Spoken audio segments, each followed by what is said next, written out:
I think that we knew we had great technology, and our sense was that our customers were very interested in what we were doing.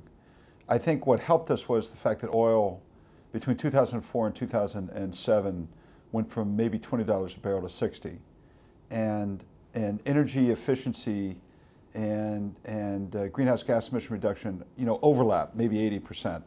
So we got some tailwind associated with it. But it's, getting 20, 25% growth and $50 billion of backlog in 2 or 3 years clearly exceeded what we had expected. Can you crank up production to meet that backlog? Oh, sure. And things like wind energy and solar and things like that, those are very supply chain oriented. Big desalination plants take a long time to get installed, but we're good at supply chain. We're good at fulfillment, and ultimately we'll reach those goals. And what I would say is we were past 12 billion.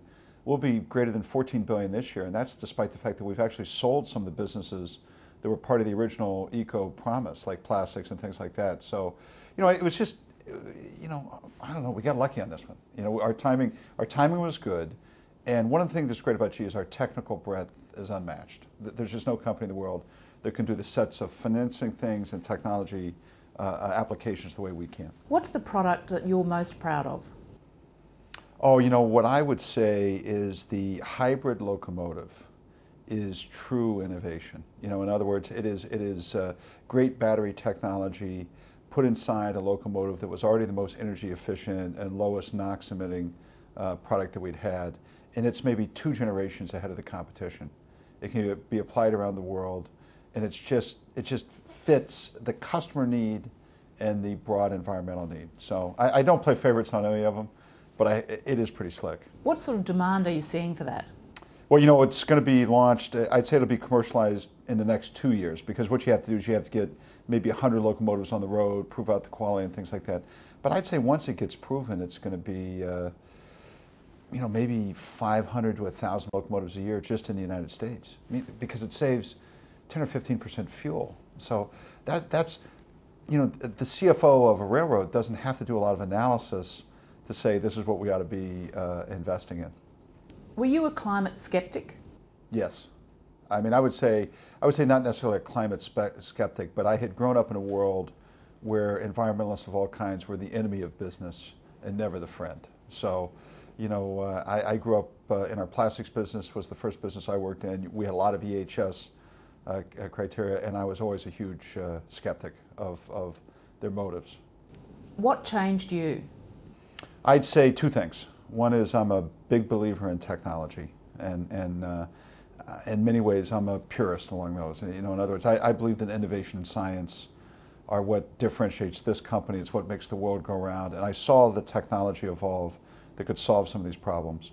The other thing is when you run a company like GE, that's a 130-year-old company, and you see old environmental issues that we've had as a company, just because we've been around a long time and have money, we never broke the law. What happens is society changes its mind. And when society changes its mind, corporations have to get in line. And so I'd say the confluence of seeing the science, plus in my own mind, wanting to always position the company ahead of where society is, those 2 things changed my mind. But it was also smart business because consumers were starting to look for those sort of products. That's what I say. When society changes its mind, it's up to me to find ways to make the company earn money. And I've always been overt about the fact that green is green. In other words, I love my company. I think we're a high integrity company, but I work for investors, and I don't think anybody should ever be confused about what our motives are. We want to use this technology to solve a customer issue, to maybe have a societal impact and make money for investors. And I've always been upfront about that. Are you going to impose environmental or green standards on people who supply you? Well, we've already started with that. In other words, in the course of our commitments, we've decided to lower our own greenhouse gas emissions by 1% by 2010. We're down 4% this year. That's a net effect of like 25% given our growth. So it's a high standard. And in order to do that, our suppliers have to be a part of that. To reduce our own carbon footprint, our suppliers have to be part of that. And so we're already working with them on ways to do it. How far do you take it? Well, I think you take it, I think every company has to set its own goals. And then you take it, right now we've got what I would call an arbitrary standard. on ourselves, but eventually the U.S. government and governments around the world are going to set their own standards. And I don't think we have to double what the government says. You know, I think we've kind of picked a marker.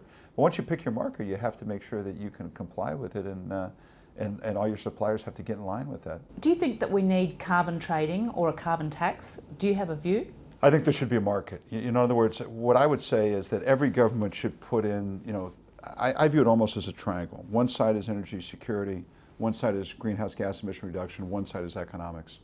Put those in place. Put incentives or market mechanisms or taxes around that, and then let the best technology win. And I think if you can put some boundaries in place, you know, the entrepreneurial environment in the U.S. or Australia or any place is going to drive technology to that. So I think you need a market mechanism. The only market mechanism that you have shouldn't be 67.